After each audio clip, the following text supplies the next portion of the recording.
Senator Kaine, on the campaign trail, you praise Secretary Clinton's character, including her commitment to public service.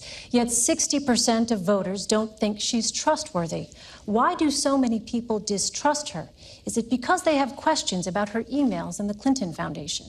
Elaine, let me tell you why I trust Hillary Clinton. Here's what people should look at as they look at a public servant. Do they have a passion in their life that showed up before they were in public life? And have they held on to that passion throughout their life, regardless of whether they were in office or not, succeeding or failing?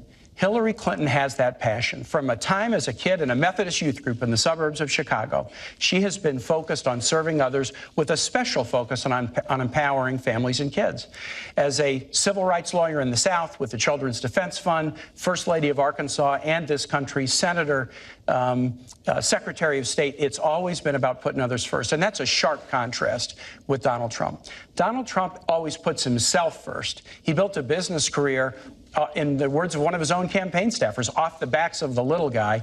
And as a candidate, he started his campaign with a speech where he called Mexicans rapists and criminals, and he has pursued the discredited and really outrageous lie that President Obama wasn't born in the United States. It is so painful to suggest that we go back to think about these days where an African American could not be a citizen of the United States. And I can't imagine how Governor Pence can defend the insult-driven, selfish, me-first style of Donald Trump. Governor Pence, let me ask you, you have said Donald Trump is, quote, thoughtful, compassionate, and steady. Yet 67% of voters feel he is a risky choice, and 65% feel he does not have the right kind of temperament to be president. Why do so many Americans think Mr. Trump is simply too erratic? Well, let me say first and foremost that, Senator, you and Hillary Clinton would know a lot about an insult-driven campaign. It really is remarkable. At a time when literally, in the wake of Hillary Clinton's tenure as Secretary of State, where she was the architect of the Obama administration's foreign policy, we see entire portions of the world, particularly the wider Middle East, literally spinning out of control. I mean, the situation we're watching hour by hour in Syria today is a result of the failed foreign policy and the weak foreign policy that Hillary Clinton helped lead in this administration and create.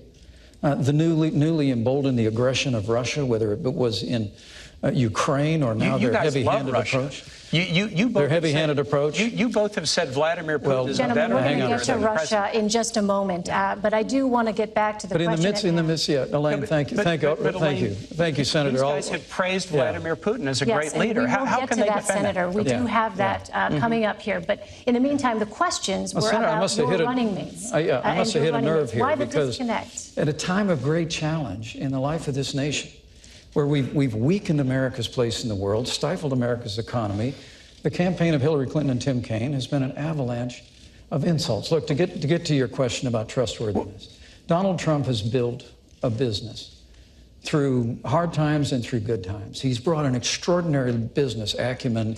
He's employed tens of thousands of people in this country. And paid a few taxes and lost $1 billion a year. But why the disconnect with your running mates? But there's a reason why people question the trustworthiness of Hillary Clinton, and that's because they're paying attention.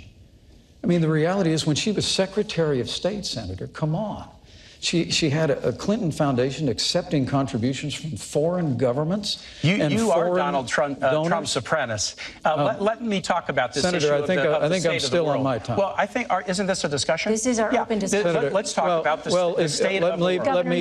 Let me interrupt you and finish my sentence if I can. The Clinton Foundation accepted foreign contributions from foreign governments and foreign donors while she was Secretary of State. Now I can weigh. She had a private server. I get to weigh in. That was discovered to keep that pay-to-play process you have an opportunity out of the reach of the Governor public. Pence doesn't think the world's going so well, and he, is going to say it's everybody's fault. Do you? Let me tell you this: when Hillary Clinton became Secretary of State, Governor Pence, do you know that Osama bin Laden was alive? Yes. Do you know that we had 175,000 troops deployed in the battlefield in Iraq and Afghanistan? Do you know that Iran was racing toward a nuclear weapon and Russia was expanding its stockpile? Under Secretary Clinton's leadership, she was part of the national team, public safety team, that went after and revived the dormant hunt against bin Laden and wiped him off the face of the earth. She worked to deal with the Russians to reduce their chemical weapons stockpile. She worked a tough negotiation with nations around the world to eliminate the Iranian nuclear weapons program without firing a shot. Eliminate the Iranian nuclear weapons Absolutely, program. without firing a shot. And instead of 175,000 American troops deployed overseas, we now have 15,000. Right, and these are very, very. And Iraq has things. been overrun by ISIS. Because Hillary Clinton failed to renegotiate. More American troops in Iraq, you can propose that. Hillary Clinton failed to renegotiate a status of forces agreement. No, that is incorrect. Gentlemen, And so we removed all of our troops from Iraq, and ISIS was able to be conjured up in that vacuum But I'd like to correct. and overrun vast areas of Iraq. President Bush said we would leave Iraq at the end of 2011. And Elaine, Iraq didn't want our troops to stay, and they wouldn't give us the protection for our troops. And guess what? If a nation where our troops are serving does not want us to stay, we're not going to stay without them being protected. It was a failure of the Secretary of State. If Governor Pence wants to put more troops back in Iraq, that's fine.